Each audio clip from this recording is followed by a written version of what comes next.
Als het weekend is, ook een plaat die ik zelf geschreven heb. Maar op het nieuwe album staan ook wel meer dingetjes die ik heb ook een heel mooi klein belletje geschreven. Een ballade met een pianobegeleiding. Dat had ik eigenlijk nog nooit gedaan.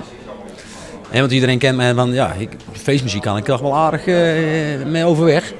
Maar dat was ook weer een uitdaging om een keer een ballad te maken. En die staat ook op het album als track 15. Ik heb het aan verschillende mensen laten horen. Voornamelijk aan familie. Want ik kan natuurlijk niet slecht... Dat liedje kan ik nog niet de media inslingeren.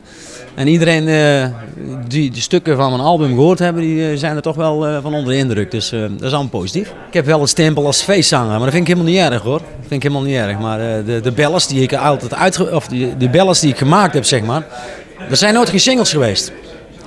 Dus iedereen kent alleen de feestachtige dingetjes van mij. En ja, er moet een keer, de keerpunt zal misschien wel komen. We gaan in de toekomst toch ook wel een keer die ballad proberen om uit te brengen.